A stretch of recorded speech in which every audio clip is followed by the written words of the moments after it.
Hey friend, welcome to True Crime Whispers Before Sleep. I'm really glad you're here. If you enjoy true crime stories told in a calm and relaxing way, you'll feel right at home. Before you get too cozy, tap that like button and hit subscribe so you don't miss the next chilling case. And if you feel like it, drop a comment and tell me where you're watching from and what time it is there. Now take a deep breath, get comfortable, and let's get into tonight's story. The morning began like any other. A steel-plated van rolled out of a Manchester depot under gray skies, its guards unaware they were carrying more than just money. They were moving a target, a ticking clock. Minutes later, silence. No distress call, no sirens, no trace. Just an empty loading bay, a driver who wouldn't talk, and a trail that went cold before it ever began. 6 million pounds. Gone. What happened in those missing moments would baffle detectives, spark one of the country's largest manhunts, and expose cracks in a system designed to be impenetrable. Because someone knew the route, knew the schedule, and knew exactly when to strike. This wasn't just a heist. It was a message. And behind it all was someone no one expected. It was early. Manchester hadn't quite shaken off the stillness of night. On July 3, 1995, a pair of Securicor guards reported for duty at the company's city center depot. Just another Monday. For Louis Heat, the day began like 1,000 others. Paperwork, key checks, and tight protocol. But something felt different. Maybe it was the unfamiliar face beside him. His usual partner was off duty. Filling in that day was Graham Huckabee, a quiet man with a police background and 11 months under Securicor's belt. Louis didn't know him well. They had worked a few shifts together, but never long enough to build trust. Still, there was no room for uncertainty. The van was loaded, the routes were set, and their orders were clear. The job was mechanical, built on routine. Load the van, lock the seals, depart for the first stop, the Midland Bank Check Clearing Center on Regent Road. Inside the reinforced vehicle sat bags of cash and checks collected from businesses across the city. Several million pounds sat silently behind the steel barriers. It was the kind of weight you don't feel until it's gone. The loading took over an hour. The depot buzzed with quiet efficiency as pallets of cash were stacked and sealed in the back of the van. Louis had done this too many times to count. He walked the length of the vehicle, checked the locks again, then gave Graham a nod. They were ready.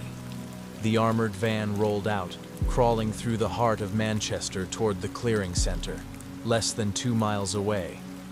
A short trip. A familiar one. But this journey would never finish, because someone had been watching.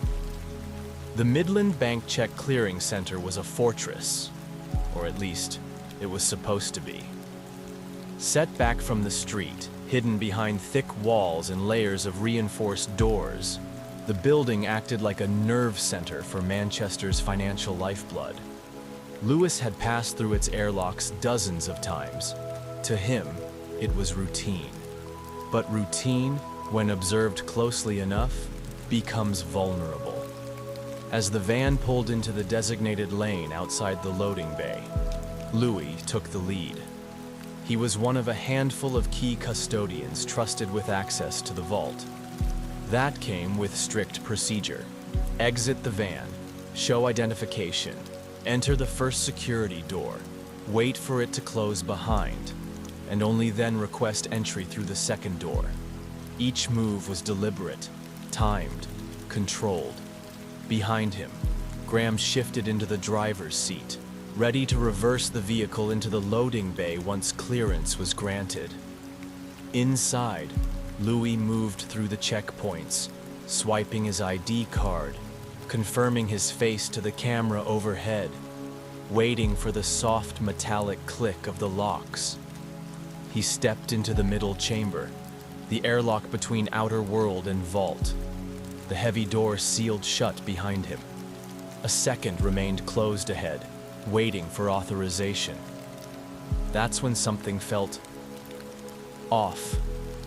He didn't know it yet, but in that moment, the chain of control had already been broken. The loading bay shutter behind the van began to rise, slowly, steadily, and not by his command. Louis's heart jumped. He turned, confused. The door shouldn't be lifting, not without direct internal override. Someone was interfering. And then came the voice. "Is your money in the van?" Shouted, aggressive, from outside. Louis froze. He was locked between two steel doors, unable to move forward or back. Then came chaos. Shouting, a scuffle, and the sound of metal clattering outside. Through a narrow window in the airlock, Louis saw a masked man trying to force his way through the rear doors. One of the bank employees slammed the shutter down, cutting the intruder off. But the damage was done. The van was no longer protected. Inside the vault, Louis had no access to the outside. No way to communicate. The monitors showed only the loading bay, not the streets behind. He had no idea where Graham was. No idea what was happening to the vehicle. No idea that, at that very moment, over £6 million was on its way out of the city. Outside the vault, the scene unfolded in seconds. The loading bay shutter, once lowered in panic, had blocked the intruder from gaining full access. But it hadn't stopped him. Not really. The plan was already in motion, and this masked figure was just one part of it. He hadn't come to fail. He'd come to distract. While the staff inside scrambled, voices rising, alarms silent, the van, still parked just feet away, became exposed. Graham Huckabee sat inside. To the untrained eye, he appeared frozen by shock, but trained eyes saw something else. He didn't sound the distress alarm. He didn't radio for help. He didn't move. There was a button, inches from his right hand, a red panic trigger designed to alert headquarters the moment something went wrong. All he had to do was press it, but Graham didn't. Seconds ticked by. Then, the van's engine rumbled. It moved. The vehicle, loaded with cash, stripped of its armored protection, pulled away from the loading bay and disappeared into traffic without a single siren raised. Inside the vault, Louis stood helpless, sealed between steel and protocol.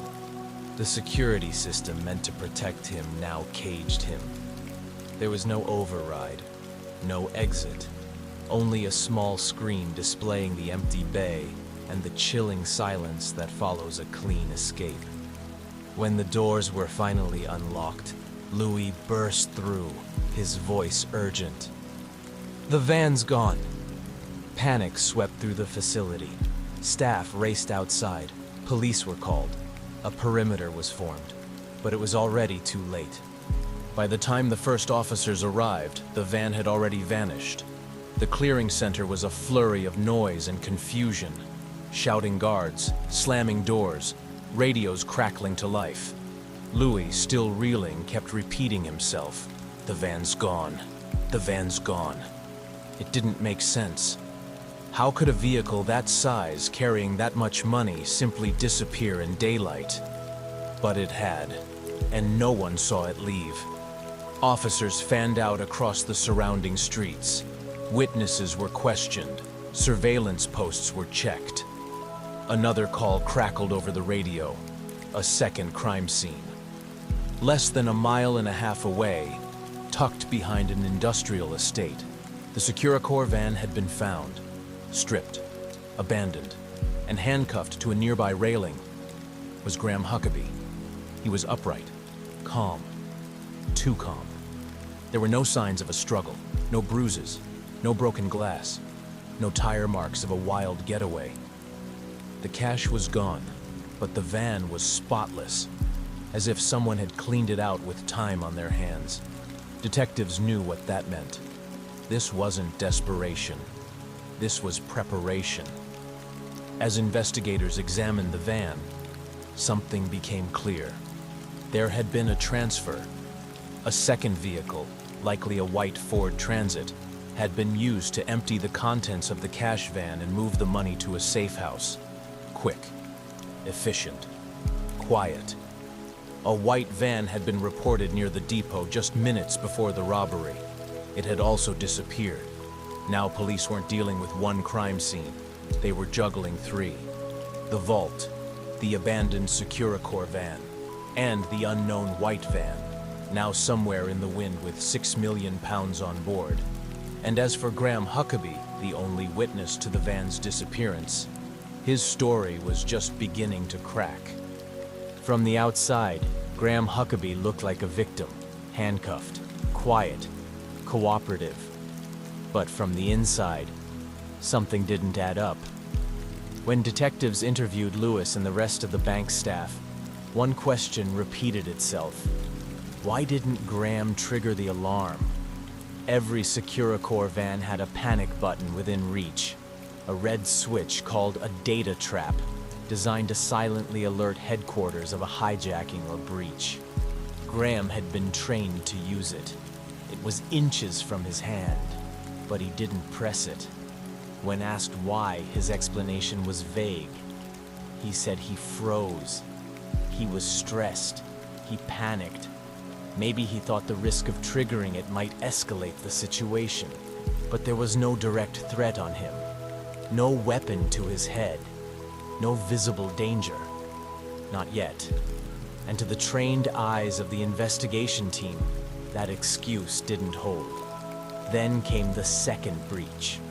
Securicorp's internal policy forbade the transport of both deadlock keys, the critical access tools for the van's inner and outer compartments, on a single trip. But on the day of the heist, both keys were loaded into the van. It was a major violation.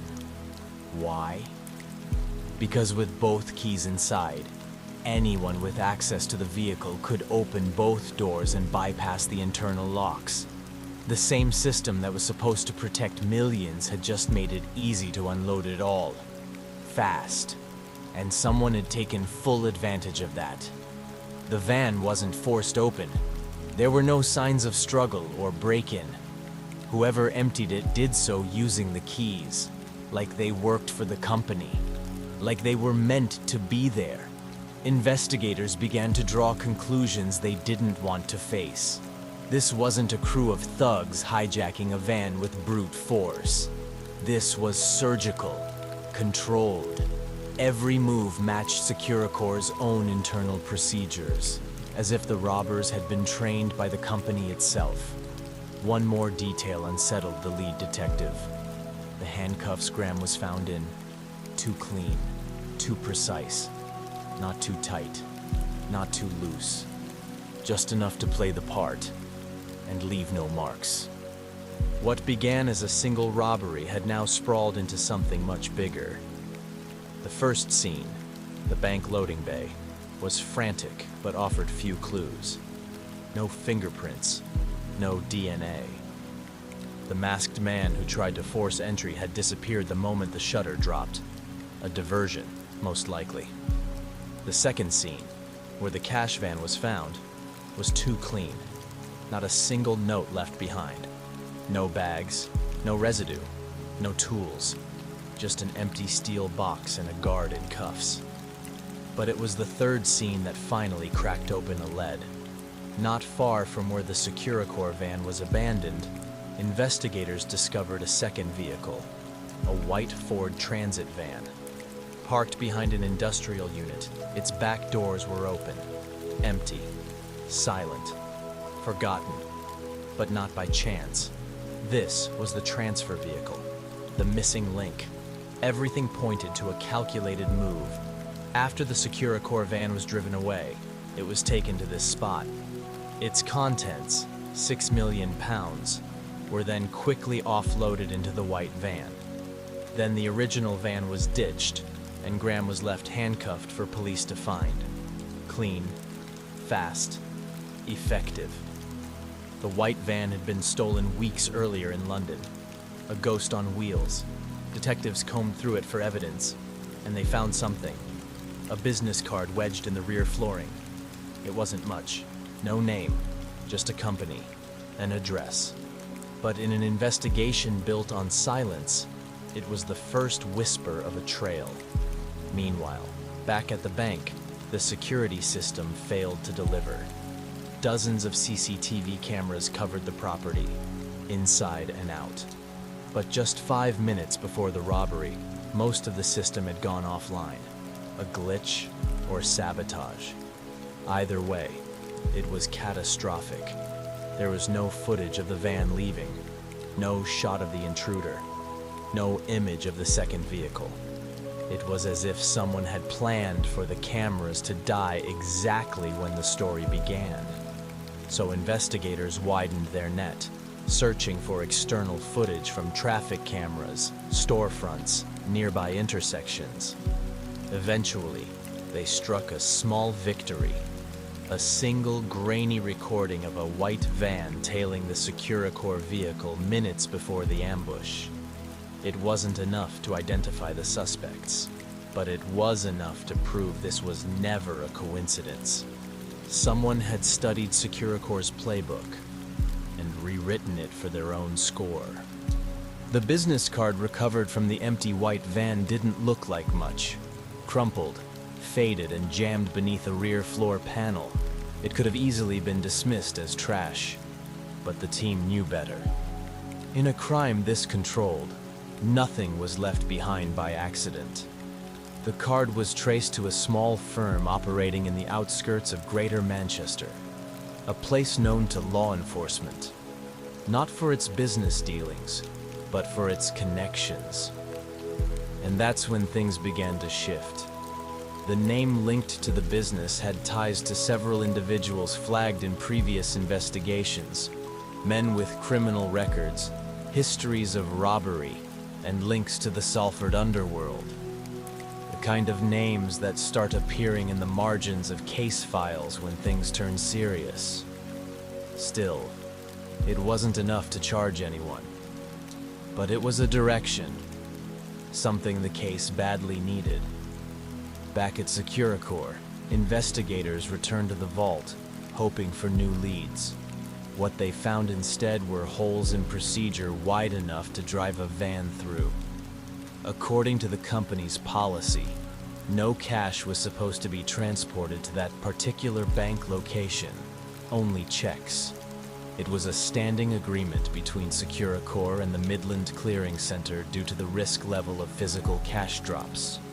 So why was the van carrying millions in cash that day? No one had a clear answer. Even worse, both cover keys, the internal deadlock keys, had been taken out together, violating a golden rule.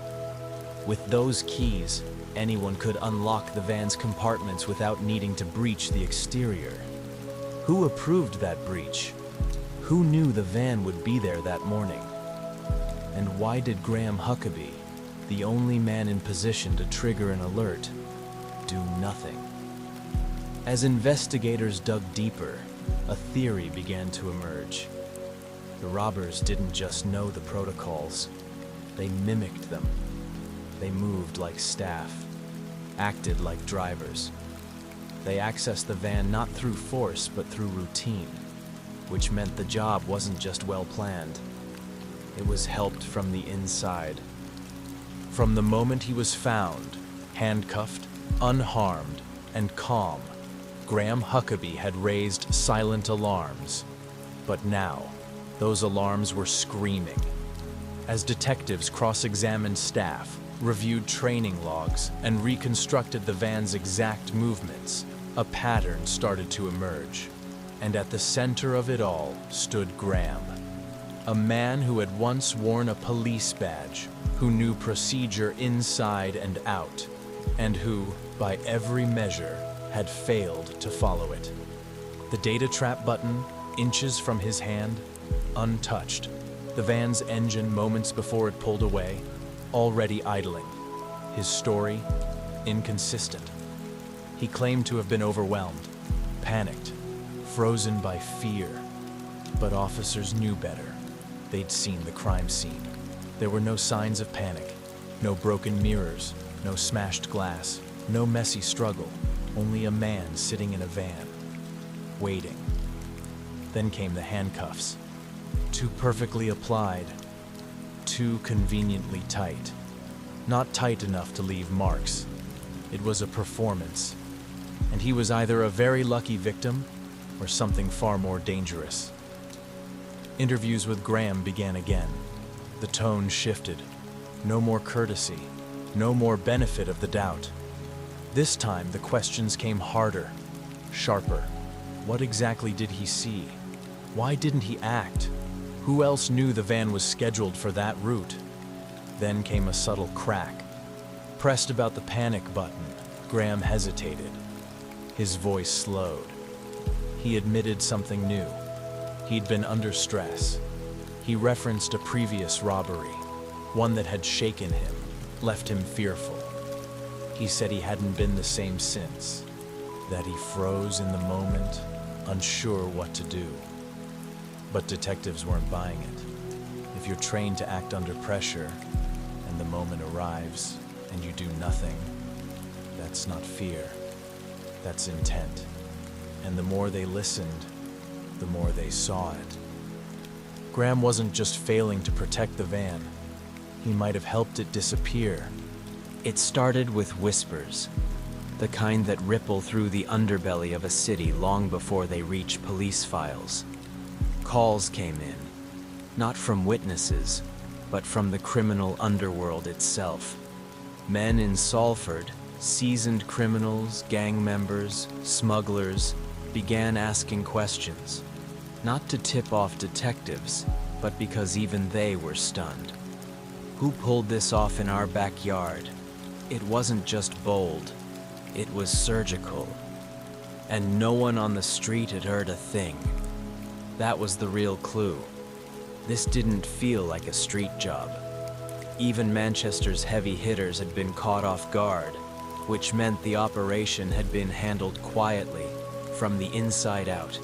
Someone had bypassed the usual network of muscle and chaos and gone straight to the source. The van. Inside Securicorps, suspicion thickened. Managers reviewed logs, schedules, rosters, and one name kept rising: Graham Huckabee. He wasn't a regular on that run. In fact, he'd only done it 6 times since being hired. His pairing with Louis on that day had been last minute, a substitution. Coincidence? Maybe. But in a case like this, coincidences are poison. The other red flag?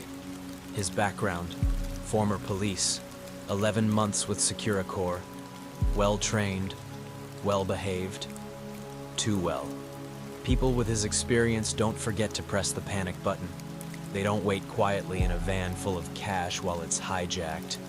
And they don't end up gently cuffed to a railing, waiting for rescue.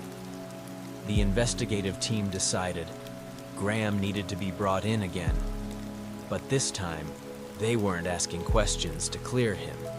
They were looking for cracks. And they were about to find them. Not in his words, but in his calls. If the van's path had vanished, the phone trail had not. Detectives turned their focus to something the perpetrators never expected: the humdrum call logs of a quiet Securicorps employee. Graham Huckabee's mobile usage wasn't excessive, but it was consistent. And inside the steady rhythm of his itemized bill, something strange appeared. Patterns. From March to June, the months leading up to the heist, there were repeated calls to a specific number, always short, never followed up immediately, sometimes weeks apart. Then a flurry of activity, followed by silence. Then came July 3rd. The calls stopped.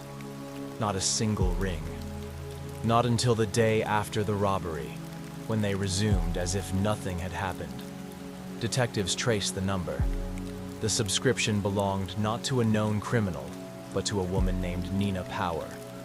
On paper, she was clean, but Nina had a husband. James Shea Power, a doorman from Prestwich, heavy drinker, street reputation, and deep ties to the underworld. Detectives had seen his name before, in background checks, bar brawls, and surveillance files. Now, he was connecting with the man who just happened to be driving a van that vanished with £6 million inside. The calls between Graham and Nina's number weren't random.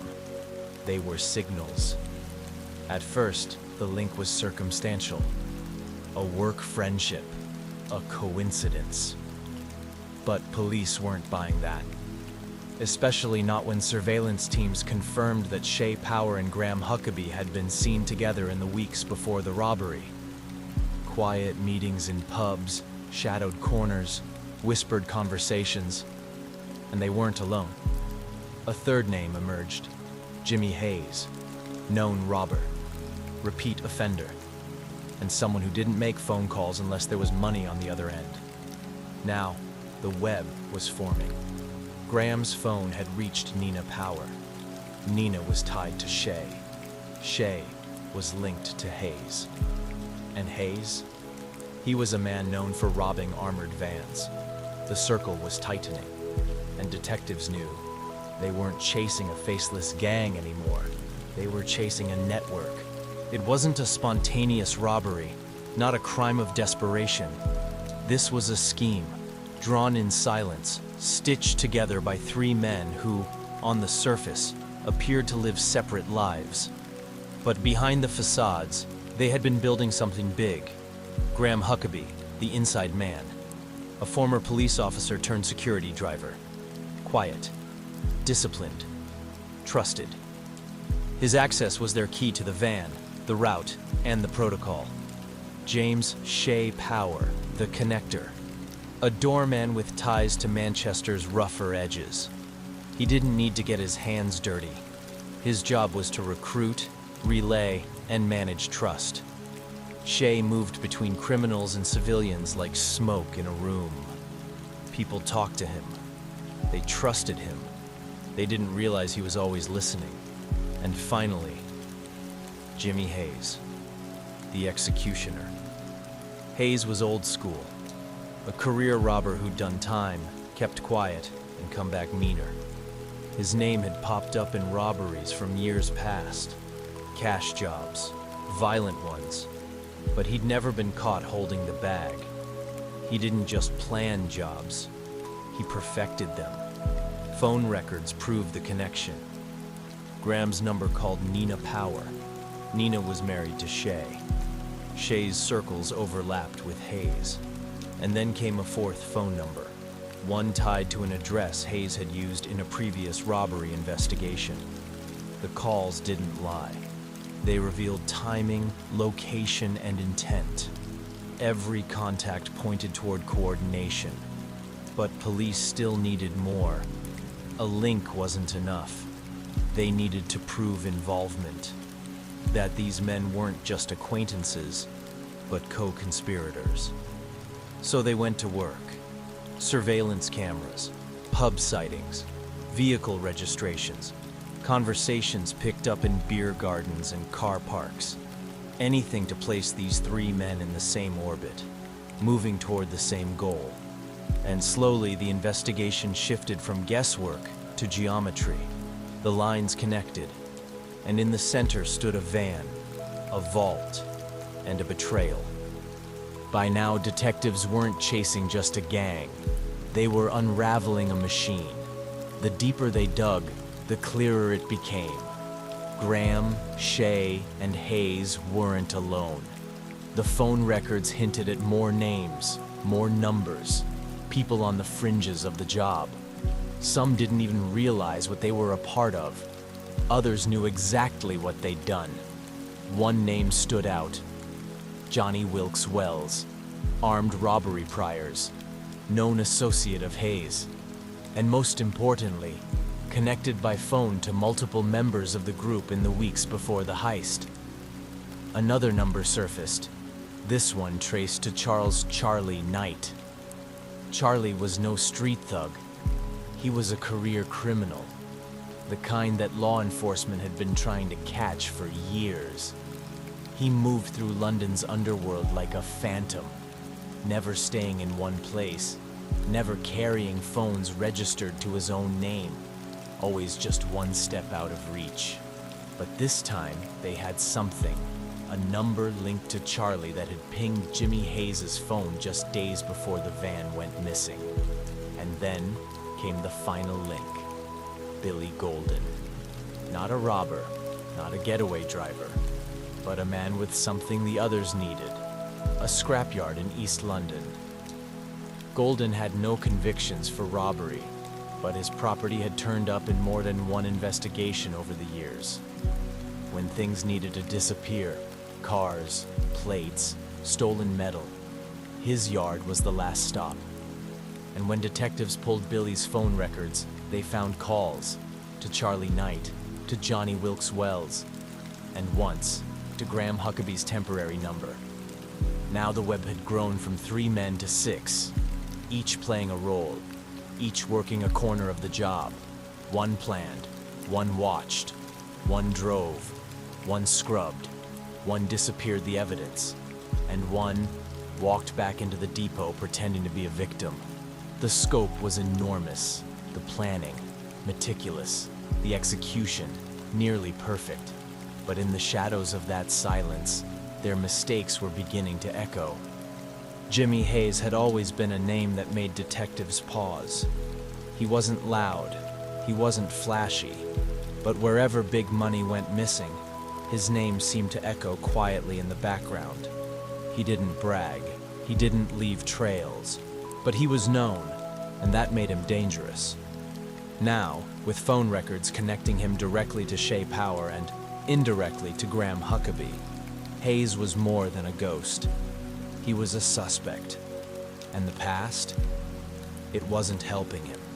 Years earlier, Hayes had been investigated in a robbery that bore a haunting resemblance to this one. Same kind of van, same kind of off-site transfer, same eerie lack of evidence. At the time, police couldn't prove anything, but they remembered. This time they had more than suspicion. They had movement. Surveillance had placed him near pubs frequented by Shea Power. Witnesses recalled seeing him speaking with Wilkes Wells outside a betting shop. One even spotted him near a white van a week before the robbery. Still, Hayes was careful. He used burner phones, switched SIM cards, let others speak for him. And yet one small misstep gave him away. A takeaway order. It seemed harmless.